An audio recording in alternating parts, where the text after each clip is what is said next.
Srila Gurudev spoke one very nice story. Gurudev told the story that once Param Gurudev, he said, my Guru Maharaj was preaching in Assam, and in Assam there's a sect of followers of Krishna who don't accept Srimati Radhika. They don't worship Radhika, and they're also against Chaitanya Mahaprabhu. But still, Param Gurudev went to preach there. He said, anyone who's against my Radhika and my Mahaprabhu, first I will go and preach there, wherever it is the most dangerous. He did that in Navadvip, when he fought with the people who were against Bhaktisiddhanta Prabhupada. He did that in Mathura with the followers of Kamsa. And then he preached in Assam with those who were against Radhika and against Mahaprabhu. And not only did he preach there, but he preached very boldly.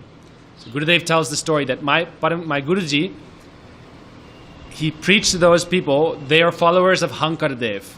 Hankaradev wrote the 13th canto of the Bhagavatam. He made up his own canto. And there he wrote everything. Oh, like you can eat meat, you can do everything you want. So his followers eat meat, fish, garlic, onion, and they don't believe in Shakti, Radhika. They only worship Krishna. So Param Gurudev said, look, if you only worship Krishna without Radhika, your worship is useless. Kevala Madhav Pujai So Jnani Radha Anadar Koro Abhimani. If you worship Krishna without Radhika, you're very proud and your worship is useless. Atapa Rohita Surai Nahi Jani Radha Anadar Korisa Abhimani. It is like trying to see the sun without taking shelter of the light or rays of the sun. Then he said, oh, your mouths are like drains or sewer places because you're filling them with meat, eggs, fish, garlic, onion, and yet you say you're doing Krishna bhajan. And he said, this is very despicable. He spoke very strongly like this. He said, your mouth and your body are just like sewage centers. And so these people became very angry.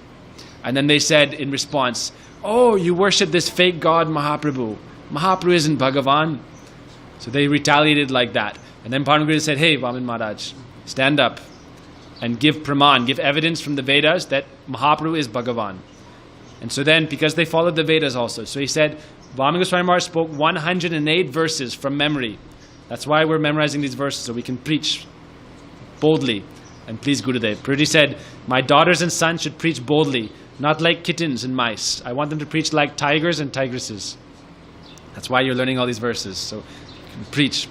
So Gurudev said, Vaman Maharaj spoke 108 verses by memory, establishing that Mahaprabhu is Swayam Bhagavan, the original personality.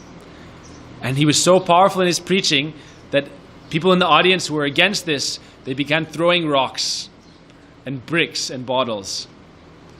And it was a very dangerous situation. But then they had some followers of their own party in the audience, and so they started throwing rocks at the people who were throwing rocks. So it said, don't throw rocks if you live in a glass house. You're throwing rocks at other people, then when they throw rocks at you, your house will be broken. So these people started throwing rocks at Param Gurudev, and then within the own audience, Param Gurudev's team, or his own party, they started throwing rocks at the other guys. And so it turned into a rock throwing festival.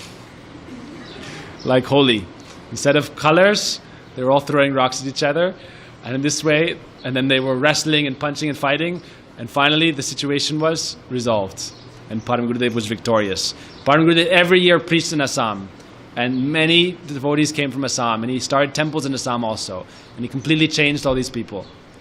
So Gurudev says that we should be bold in our preaching. We should not be afraid. We should not preach only things that are making materialistic people happy. Like, oh, now I'm in this area, they all follow this idea. Even if it's bogus, I'm going to support them.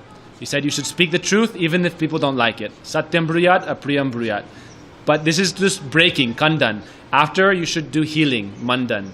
You should heal their heart and make them happy. Don't leave people with a bad taste. If you cut people in argument, then they'll feel some enmity or anger. But if you make them very happy with a sweet resolution, then they can accept your ideas also. So Gurudev said you should preach like this. First you break, kandan, then mandan means you heal the wound, and then you give them something sweet. Madhurena samarpayat, end with something sweet. So Param Gurudev preached like that. He established faith in Mahaprabhu, faith in Srimati Radhika, faith in this Dharma, and then many, many thousands of people came from that area.